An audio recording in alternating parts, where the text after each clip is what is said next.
المشركون رب اشرح لي صدري ويسر لي امري واحلل عقدة من لساني يفقهوا قولي اللهم ارنا الحق حقا وارزقنا اتباعه وارنا الباطل باطلا وارزقنا اجتنابه آمین یا رب العالمین۔ ذات اللہ سبحانہ و تعالی نے اسلام کا آخری ایڈیشن ہمارے آخری نبی محمد علیہ السلام کے ذریعے نو انسانیت کے لیے بھیجا ہے۔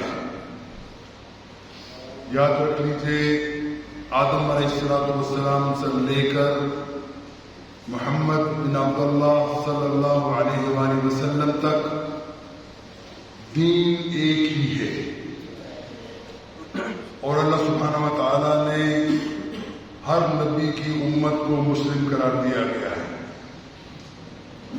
حضرت ابراہیم علیہ السلام کو بھی کہا گیا کہ یہ مسلم تھے، حنیف تھے، یعنی ایک اسلام پر چلنے والے، دوسرے پابند رہنے والے۔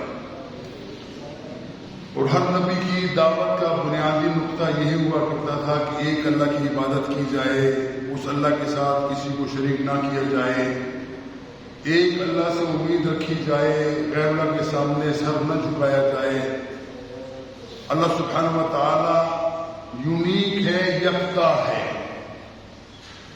اللہ تعالیٰ کی کوئی مثال نہیں، کوئی اس کی مثل نہیں، لا مثال لہ ولا مثل لہ، نہ اس کی مثال دی جا سکتی ہے، نہ اس کی جیسا کوئی ہے۔ اللہ سبحانہ و تعالی تمام کائنات کا پیدا کرنے والا ہے۔ اللہ سبحانہ و تعالی نے دنیا اور عرش بنایا ہے۔ اللہ سبحانہ و تعالی نے انسانوں کے رہنے کے لیے اس زمین کو منتخب فرمایا۔ اس زمین کے علاوہ کائنات کے اندر اس زمین جیسے ہزاروں لاکھوں اربوں کہ اور پلانٹ موجود ہیں۔ یہ تمام اللہ تعالیٰ کی تخلیق ہے۔ اللہ تعالیٰ کے پیدا کرنے کے اندر دو چیزیں ہوا کرتی ہیں۔ ایک وہ چیز ہے جس کو اللہ سبحانہ تعالیٰ کہتا ہے کن فیکون، جب کہتا ہے کہ ہو جا وہ ہو جاتی ہے۔ اور دوسرا اللہ سبحانہ تعالیٰ کا امر خلق ہے۔ خلق کے اندر اللہ سبحانہ تعالیٰ قرآن کی ارشاد فرماتے ہیں کہ میں نے زمین اور آسمان کو پیدا کیا 6 دنوں کے اندر، اور اس کے بعد اللہ سبحانہ فرماتے ہیں ثم استوى علی العرش، اس کے بعد اللہ سبحانہ و تعالیٰ عرش سے متمکن ہو گیا۔ اللہ تعالیٰ کی بادشاہی کیسی ہے جس کی مثال نہیں دی جا سکتی، جس کی مثال کا دینا انسان کے لیے ممکن ہی نہیں ہے۔ اللہ سبحانہ و تعالیٰ وہ عظیم ذات ہے جس نے تمام مخلوق کو پیدا کیا، اور اس کے بعد اللہ سبحانہ تعالیٰ نے انسان کو اشرف المخلوقات بنایا، یعنی تمام جتنی بھی مخلوق دنیا کے اندر موجود ہے سب سے زیادہ افضل انسان کو قرار دیا، کیونکہ اللہ سبحانہ تعالیٰ نے انسان کے اندر جو 2 وصف رکھے ہیں جو کسی اور جاندار کے اندر نہیں ہے۔ ایک عقل و شعور عطا کیا، دوسرا ارادہ عطا کیا۔ اللہ سبحانہ تعالیٰ انسان کو پیدا کیا، عقل دیا، ان کو بتا دیا 2 راستے ہیں۔ ایک راستہ نیکی کا راستہ ہے، اچھائی کا راستہ ہے، بھلائی کا راستہ ہے، رحمان کا راستہ ہے، اور دوسرا راستہ بھٹکنے والوں کا راستہ ہے، گمراہی کا راستہ ہے، شیطان کا راستہ ہے۔ اب یہ انسان کے اوپر منحصر ہے کہ وہ کس راستے کو اختیار کرتا ہے۔ اما شاکرا و اما کفورا، چاہے تو وہ شکر کی روش اختیار کرے، اللہ تعالیٰ کا مطیع بندہ بن جائے، چاہے تو اللہ تعالیٰ کا کفر کرے، دنیا کے اندر اللہ تعالیٰ کے ساتھ بغاوت کی سی زندگی گزارے۔ لیکن اس تمام معاملے کا ایک دن رزلٹ نکلنے والا ہے۔ وہ رزلٹ جب نکلے گا تو اس وقت ہر شخص کو احساس ہو جائے گا کہ وہ اللہ تعالیٰ کے احکامات کے اوپر عمل نہ کرنے کے بعد کن کن خطرناک چیزوں سے اس کا واسطہ پڑا ہے، تو اس کی ناکامی کا کیا احتمال ہے کہ وہ کتنا ناکام ہے۔ اس کے بارے میں یاد رکھ لیجیے کہ یہ دنیا مزرعۃ الآخرہ، یہ دنیا آخرت کی کھیتی ہے۔ اس کھیتی کے اندر تم اچھی چیزیں بو گے تو اچھی فصل کاٹو گے، اور اگر تم شیطانی حرکت کرو گے، شیطانی کی بیج بو گے تو یقیناً اس کا نتیجہ اللہ سبحانہ و تعالیٰ ایسا ڈالے گا کہ تم دنیا کے اندر اپنی زندگی گزار دو گے، تمہیں کوئی پریشانی بھی نہیں ہوگی، لیکن اس کا نتیجہ انتہائی خطرناک ہے۔ یہ حقیقت ہے کہ اللہ سبحانہ و تعالیٰ اس دنیا کے اندر بالعموم باغیوں کو کھلا راستہ دیتا ہے۔ باغیوں کو، اللہ تعالیٰ کی بات نہ ماننے والوں کو ہم دیکھتے ہیں، ایک بندہ حرام خور ہے، لوگوں کا حق کھاتا ہے، لوگوں کو ظلم کرتا ہے، لوگوں پر تشدد کرتا ہے، اپنے آپ کو سب سے بڑا سمجھتا ہے، اپنے آپ کو خدائی کے دعوے پہ لے جاتا ہے، لیکن وہ دنیا کے اندر اس کو بالعموم سزا نہیں دی جاتی۔ لیکن اللہ سبحانہ و تعالیٰ کا یہ قاعدہ پورا تو یہی ہے کہ وہ نہیں کرتا ہے، لیکن بعض اوقات ہمارے سمجھانے کے لیے اللہ سبحانہ و تعالیٰ اپنے باغیوں کو سزا بھی دیتا ہے۔ جیسے کہ فرعون کو دیکھ لیجئے، اللہ سبحانہ و تعالیٰ نے اس کو سزا دی، سمندر کے اندر غرق کر دیا۔ آل سمود ہیں اور آل فرعون ہیں، ان سب کو اللہ تعالیٰ دنیا کے اندر نشان عبرت بنا دیا، اور اللہ تعالیٰ کے جو نافرمان لوگ تھے اللہ سبحانہ تعالیٰ نے ان کو بھی دنیا کے اندر سزائیں دی۔ کچھ لوگوں کی شکلیں بگاڑ دی، بندر اور خنزیر بنا دیا، کچھ لوگوں کو دنیا کے اندر زلزلے بھیجے، طوفان بھیجے، زمین پھٹ گئی، لوگ اس کے اندر پھنس گئے۔ قوم عاد کا اندازہ رکھ لیجیے، قوم سمود کو دیکھ لیجیے، یہ تمام وہ لوگ ہیں جو اللہ کے ساتھ بغاوت کے اندر تھے، اور اس کے ساتھ ساتھ اب یہ بھی دیکھ لیجیے کہ نوح علیہ السلام کا جس وقت قوم کو وہ بلاتے ہیں 900 سال تک قوم ان کی بات نہیں مانتی، بلاخر اللہ تعالیٰ کا عذاب آتا ہے، اس عذاب کے اندر نوح کا بیٹا بھی غرق ہو جاتا ہے۔ نوح علیہ السلام قدر شفقتی قدر کی وجہ سے وہ آواز بھی دیتے ہیں، اللہ میرا بیٹا ہے، وہ بھی غرق ہونے والوں میں ہے، لیکن قرآن اس کو کہا جاتا ہے کہ اے نوح جہالت کی باتیں نہ کرو، وہ تیرا بیٹا نہیں ہے، اگر وہ تیرا بیٹا ہوتا، تیرے ساتھ ہوتا، تیرے سر سے تو یقیناً ہے، لیکن اس کے اندر شیطان سرایت کیے ہوئے ہے، لہذا اس کے لیے تو دعا کر کے، اس کی خواہش کر کے اپنے آپ کو جاہلوں میں سے مت بنا۔ سخت سرزنش کی جاتی ہے نوح علیہ السلام کی، وہ بیٹا ان کے سامنے آگ کے اندر غرق ہو جاتا ہے۔ اس کے علاوہ آپ دیکھ لیجیے اور دیگر قومیں بھی ہیں، اس کے اندر بھی معاملے ایسے ہوئے کہ جب قوم بغاوت کی حد کو پہنچتی ہے تو اللہ سبحانہ و تعالیٰ کا عذاب ان کے اوپر نازل ہوتا ہے۔ بھائیو، یہ تمام چیزیں قرآن کے اندر تفصیل کے ساتھ موجود ہیں، ان چیزوں کا تذکرہ رسول اللہ صلی اللہ علیہ وسلم کی زبان سے احادیث کے اندر موجود ہے۔ مقصد کیا ہے کہ انسانوں، اے آخری نبی کے ماننے والوں، اس سے پہلی قوموں کا جائزہ لے لو۔ پہلی قومیں جب بغاوت پہ اتری تو اللہ سبحانہ و تعالیٰ نے ان کے ساتھ کیا معاملہ کیا، اور کس طریقے سے وہ لوگ جس وقت دیکھتے تھے کہ اس وقت ہم طوفان کے اندر گھر چکے ہیں، اللہ کی توحید کا اقرار کرنا شروع کر دیتے، لیکن وہ وقت ان کے ہاتھوں سے نکل چکا تھا۔ یہی بات فرعون کے ساتھ ہوئی۔ فرعون نے دعویٰ کیا انا ربکم الاعلی، میں سب سے بڑا رب ہوں، میں پالنے والا ہوں، میرے ہاتھ میں قدرت ہے، میرے ہاتھ میں طاقت ہے، میں جو چاہے کر سکتا ہوں۔ اس نے دلیل کے طور کے اوپر ایک بندے کو بلوایا جو بازاروں میں گھوم رہا تھا، بے گناہ تھا، پکڑا اور اس کو قتل کر دیا، اور ایک بندہ جس کو سزائے موت تھی، جیل کے اندر بند تھا، اس کو بلایا اور اس کو آزاد کر دیا، کہنے لگا دیکھو میں نہیں کہتا کہ میں سب سے بڑا رب ہوں، کسی کو موت دینا، کسی کو زندگی دینا میرے ہاتھ میں ہے، میرے بس میں ہے، میں جس کو چاہوں دنیا کے اندر سزا دے دوں، جس کو چاہوں گناہگار کو بھی آزاد کر دوں، میرے بس میں ہے۔ تو یہی دلیل ہے کہ میں اللہ کا میں بندہ ہوں، لیکن میں خود ربوت کا دعویٰ وہ کرتا ہے۔ لیکن آپ دیکھ لیجیے اس کا حال کیا ہوتا ہے کہ جس وقت نوح علیہ السلام کے حضرت موسیٰ علیہ السلام کے پیچھے وہ آگے چل رہے ہیں، موسیٰ ان کے پیچھے ہے، لشکر جا رہا ہے، موسیٰ آگے نکلتے ہیں پیچھے سے، جب وہ دیکھتا ہے کہ آگے سے دریا پھٹ گیا، راستہ بن گیا، تو فرعون ایک دم مرتبہ پھر فخر سے اپنی قوم کو دیکھتا ہے کہ میں نہ کہتا تھا کہ میں رب ہوں، دیکھو آج تمہارے اس دریا نے ہمارے لیے راستہ چھوڑ دیا، اب ہم کسی صورت کے اندر بھی موسیٰ اس کے حواریوں کو نہیں چھوڑیں گے۔ یہ داخل ہو جاتے ہیں۔ بعد اس کے بعد موسیٰ علیہ السلام کے پیچھا کرتے ہوئے فرعون کی پوری قوت، پوری فوج اس کے پیچھے داخل ہوتی ہے۔ جب موسیٰ سمندر کے پار لگ جاتے ہیں، سمندر دوبارہ مل جاتا ہے، اس وقت موسیٰ جب دیکھتے ہیں کہ فرعون غرق ہو رہا ہے، فرعون کی آواز آتی ہے کہ اے رب میں تیرے دین کے اوپر ایمان لایا، اے رب، اے اللہ، میں موسیٰ اور ہارون کے رب کے اوپر ایمان لاتا ہوں، لیکن وقت گزر چکا۔ اب وہ وقت معافی کا نہیں ہے، وہ اپنے انجام کو پہنچ چکا۔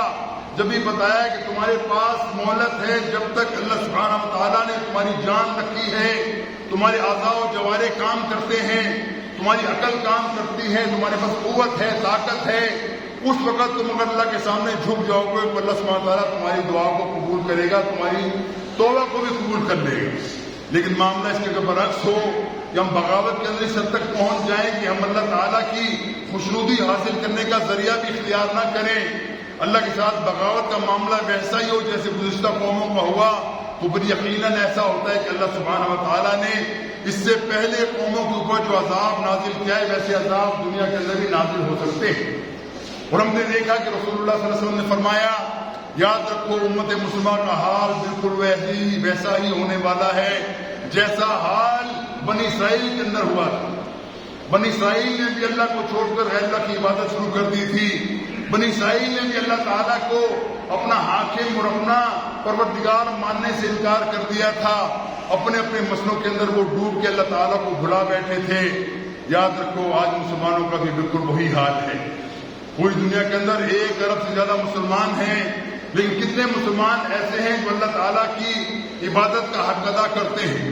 کتنے مسلمان ایسے ہیں جو کہ واقعی رسول اللہ صلی اللہ علیہ وسلم کو آخری نبی مان کر، ان کو اپنا مرشد مان کر دنیا کے اندر اپنی زندگی گزار کے اللہ تعالیٰ کی خوشنوسی حاصل کرنے کی کوشش کرتے ہیں؟ تو پتہ چلے گا کہ انگلیوں پہ گننا جا سکتا ہے ان کی تعداد۔ وہ تمام کام جو اس سے پہلے امتیں کر کے اپنے اوپر عذاب کو دعوت دیتی نہیں، وہ تمام کام آج امت مسلمہ کے اندر فراوانی سے پایا جاتا ہے۔ جھوٹ کا معاملہ ہے تو امت مسلمہ سے بڑا جھوٹا کوئی دنیا کے اندر موجود نہیں ہے۔ بددیانتی دیکھیں، امت مسلمہ کے لوگ بددیانتی میں سب سے آگے ہیں۔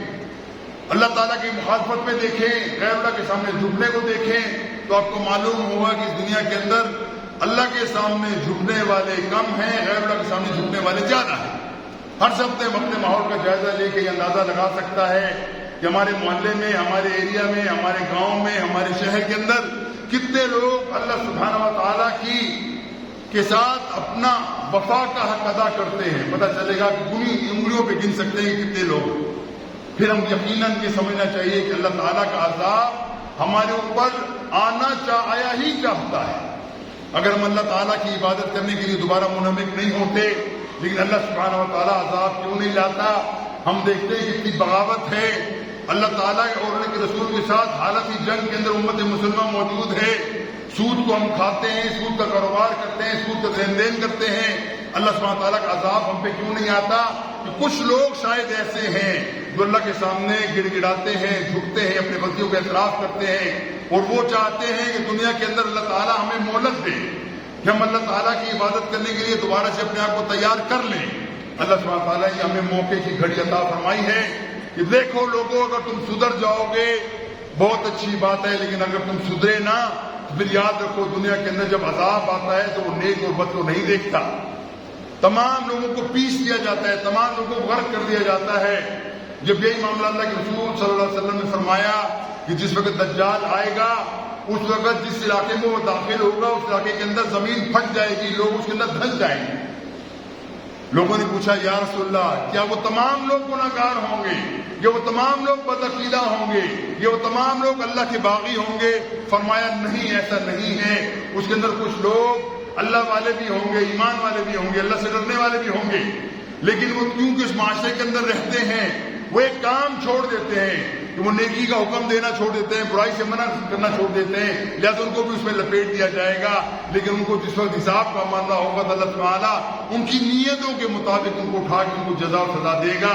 وہ جن کی نیتیں درست تھی اللہ تعالیٰ ان کو معاف کر دے گا، وہ جن کی نیتیں درست نہیں ہیں تو یقیناً اللہ تعالیٰ کے باغی ہیں، وہ سزاوار ہیں، سزا کے مستحق۔ بھائیو آپ یہ دیکھ لیجیے اللہ سبحانہ تعالیٰ نے جو ہمارے سامنے چیزیں لگائی تھی وہ کیا تھی؟ اس دنیا کے اندر جیسے اللہ کا کلمہ سر بلند ہے، کائنات کے اندر، آسمانوں کے اندر اللہ تعالیٰ کا حکم چلتا ہے۔ وہ حکم کیسا چلتا ہے کہ آپ آج کی جدید سائنس کی ثابت کرتی ہے کہ دنیا کے اندر اللہ سبحانہ تعالیٰ کی پیدا کردہ مخلوق، چاند، ستارے، سورج جتنے بھی ہیں، وہ اپنے اپنے وقت مقرر کے اوپر حرکت کرتے ہیں۔ 1 سیکنڈ کا اگر فرق پڑ جائے، کائنات کا ملیا میٹ ہو جائے، کائنات کوئی چل نہ سکے۔ ہم نے دیکھا کہ زمین بھی گھومتی ہے، چاند بھی گھومتا ہے، سمندر آسمان کے اندر جتنے ستارے سب گھومتے ہیں، لیکن تمام کا راستہ، تمام کا مستقر اللہ سبحانہ تعالیٰ مقرر کر رکھتا ہے. کوئی سرے منہ سے نراز کرنے کی ضرورت نہیں کر سکتا، نہ وہ کرتا ہے. اور جب ایک مرتبہ جب قیامت کا وقت آئے گا، اللہ سبحانہ و تعالیٰ کے حکم سے یہ تمام دنیا کی کائنات کا نقشہ سمیٹ دیا جائے گا، ان سب کو دوبارہ اکٹھا کر دیا جائے گا. دنیا کے اندر، کائنات کے اندر کوئی چیز باقی نہ رہے گی. ایک باقی رہنے والی ذات ہے جو اللہ سبحانہ و تعالیٰ وہ باقی رہے گی. باقی تمام لوگ، تمام کائنات، تمام اجسام، تمام انسان و جن تمام ملیا میٹ کر دیے جائیں گے، اور وہ وقت حساب کا وقت ہو. تو ہمیں یہ سوچنا ہے کہ ہم اللہ تعالیٰ کے ساتھ اپنی عبادت کو کس حد تک مخلص سمجھتے ہیں. اللہ تعالیٰ نے جو ہمیں زندگی دی ہے، اللہ تعالیٰ نے جو ہمیں صلاحیتیں دی ہیں، اللہ تعالیٰ نے جو ہمیں اندر توانائیاں ہمیں دی ہیں، ان توانائیوں کو کیسے استعمال کرتے ہیں. ان توانائیوں کو لے کر ہم اللہ تعالیٰ کی عبادت کے اندر اپنی زندگی کو اس کے راستے پہ لگانے کے لیے کتنی محنت کرتے ہیں. تو پتہ چلے گا کہ اس دنیا کے اندر اللہ سبحانہ تعالیٰ نے کہا تھا کہ ایک میری عبادت کرو، اس کے علاوہ کسی کے سامنے نہ جھکنا. لیکن ہم دیکھتے ہیں کہ آج مسلمان ہر شجر کے سامنے، ہر پتھر کے سامنے جھکا ہوتا ہے. اور دنیا کے اندر ایسے لوگ جو اللہ تعالیٰ کے باغی ہیں، ان کے سامنے بھی جھکنے کے لیے بھرپور تیار ہے، محنت کرتا ہے اس کے پیچھے جھک جائے. یہی بات کئی علامہ اقبال نے، بتوں سے تجھ کو امید، خدا سے نا امیدی. مجھے پتا تو صحیح اور کافری کیا ہے. ہمارے ملک کے اندر جو حالات آج کل چل رہے ہیں، اس کے پیچھے دیکھیے کیا ہے. پہلی بات تو یہ ہے کہ اللہ تعالیٰ کی بغاوت کے اندر ہم آگے بڑھ کے نکلے ہوئے. دوسری بات یہ کہ اللہ تعالیٰ نے جن کو اپنے قرآن کے اندر اپنا دشمن قرار دیا ہے، اپنے دین کا دشمن قرار دیا ہے، جن کو اللہ سبحانہ تعالیٰ نے اللہ کا دشمن، اللہ اور رسول کا دشمن قرار دیا، کہ ہم نے ان کو اپنا مالک بنا لیا. ان کو ہم نے بنا لیا کہ یہ لوگ ہمارے پروردہ ہیں، یہ ہمارے پالنے والے ہیں، ہمارے امن کی ضمانت دینے والے لوگ یہی ہیں. اس کا نتیجہ آپ دیکھ لیجیے دنیا کے اندر جس جگہ بھی ان لوگوں کی عبادت کی گئی. عبادت سے مراد یہ نہیں کہ آپ لوگ سامنے سر ہی جھکائیں. عبادت سے یہ مراد بھی ہے کہ جیسا وہ چاہیں ویسا تم کرو، جیسی وہ حرکت کرنا تم سے کرنا چاہے تو اس کو کرنے کے لیے تیار ہو. تو یہ بھی عبادت میں. آج دیکھ لو دنیا کے اندر ایک پاکستان ایسا ملک تھا، دنیا کے اندر کیا ادھم مچایا ان نے، ان طاقتوں نے جو اپنے آپ کو بڑا نام سیولائز کہتی ہیں، یہ نام نہاد بدماش دنیا کے اندر چھائے ہوئے ہیں. انہوں دنیا کے اندر کیا کچھ نہیں کیا. نقشہ دیکھنا ہے تو جنگ عظیم سے پہلے کا آپ دیکھ لو. پہلی جنگ عظیم، دوسری جنگ عظیم کے اندر کروڑوں لوگ کو قتل کر دیا گیا. وجہ کیا تھی؟ ایک چاہتا ہے کہ میرا تسلط قائم رہے، دوسرا چاہتا ہے کہ میرا تسلط قائم رہے. اس کے اندر انسان مارے گئے. وہ لوگ، عام لوگ جن کا تمام معاملات سے کوئی تعلق نہیں ہے، ان کو قتل و غارت کیا، تو بازار گرم کر کے ان کو نیست و نابود کر دیا گیا. لیکن نتیجہ پھر بھی نہیں نکلا. اور اس کے بعد مسلمانوں کا تمام میں کردار دیکھ لیجیے. مسلمان شروع سے سویا پڑا. یاد رکھیے رسول اللہ صلی اللہ علیہ وسلم اپنی زندگی میں یہ بتلا کر گئے تھے کہ مسلمانوں تمہیں بتایا جائے کہ اللہ سبحانہ تعالیٰ کی زندگی کا مقصد بعثت کیا تھا. کس لیے بھیجے گئے تھے؟ کہا هو الذی ارسل رسولہ بالہدی، وہی ذات ہے جس نے بھیجا اپنے رسول کو بالہدا دے کر، ودین الحق، دین کا عادلانہ نظام دے کر، قرآن دے کر. ہدا قرآن کو کہا گیا، اور دین حق نظام دے کر جو ناظم ایسا نظام ہے جو عدل محرم کرتا ہے. لِيُظْهِرَهُ عَلَى الدِّينِ كُلِّهِ، تاکہ تم اس پوری دنیا کے نظاموں کے اوپر اس اللہ کے دین کو غالب کر دو، نافذ کر دو. کوئی نظام اس سے بڑھ کے نہ ہو، چاہے یہ بات مشرکوں کو کتنی ہی ناگوار نہ گزرتی ہو. ایک اور جگہ فرمایا وَكَفَىٰ بِاللَّهِ شَهِيدًا، اللہ تعالیٰ شاہد ہے جو تم کچھ کرتے ہو یہ معاملہ کرنے کے. یہ تمام چیزیں اللہ سبحانہ تعالیٰ نے ہمیں بتلائی ہیں. 3 جگہ پہ یہ آیت قرآن کے اندر نازل ہوئی ہے، کس صورت کے اندر نازل ہوئی ہے کہ تم لوگوں جاگ جاؤ، اپنا فرض منصبی پہچان لو. تمہاری زندگی کا مقصد کیا تھا، دنیا کے اندر کیوں بھیجے گئے تھے، اللہ کے رسول کیوں آئے تھے، اس سے سوالات تمام انبیاء بھی دنیا کے اندر کیوں آئے تھے تو بتا دیا گیا، کھول کے بتایا. لیکن ہم اس کو ماننے کو تیار نہیں. اور آج صدیاں گزر گئی. اسلام کا وہ عادلانہ نظام جو کتابوں میں بند ہے، اسلام کا وہ عادلانہ نظام جس کے اوپر عمل کر کے ہم پوری نوع انسانیت کی خدمت کر سکتے ہیں، وہ عادلانہ نظام جس کے اندر کوئی انسان محروم نہیں رہ سکتا، نہ ظالم رہ سکتا ہے نہ مظلوم رہ سکتا ہے.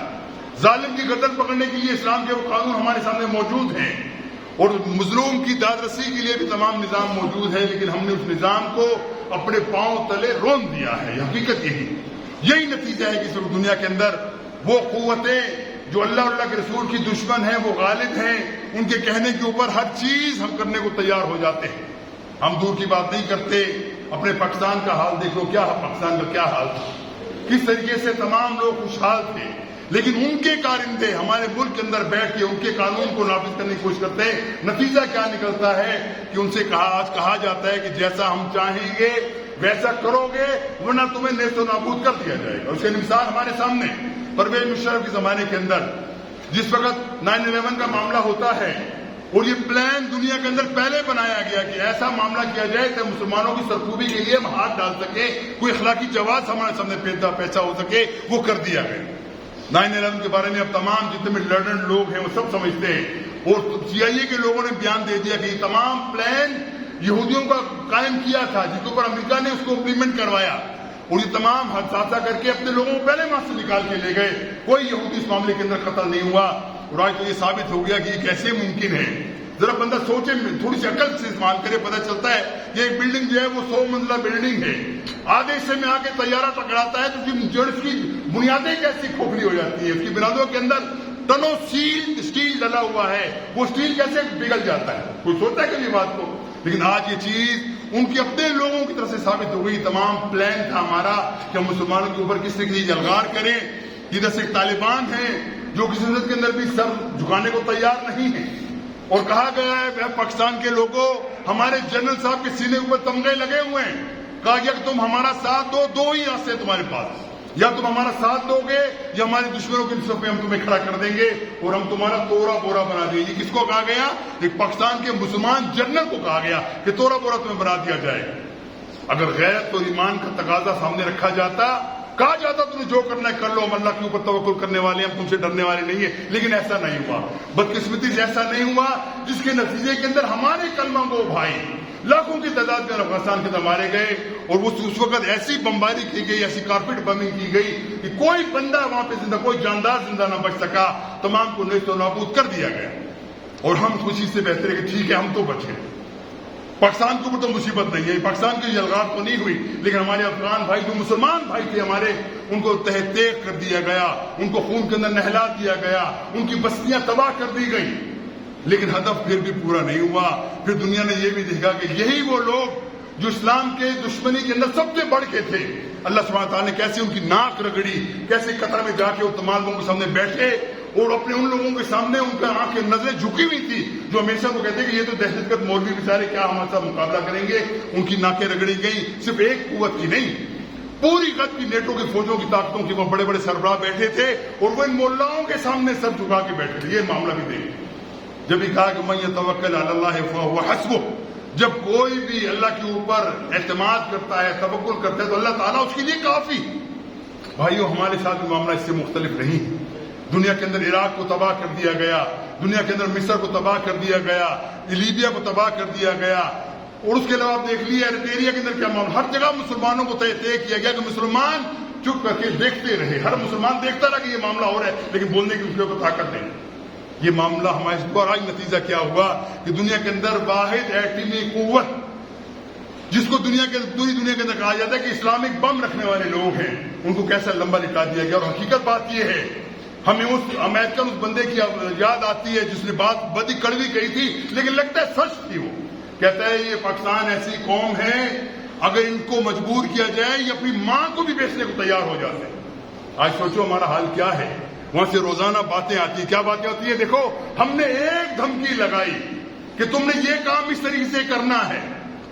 مشرف کو تو کہا تھا کہ ہم تمہیں تورا بورا بنا دیں گے، ان کو کہا تم نے یہ کام ایسا کرنا ہے، تم ہٹاؤ ورنہ تم ہمارے ساتھ حالت جنگ کے اندر ہو، ہم تمہیں سزا دیں گے۔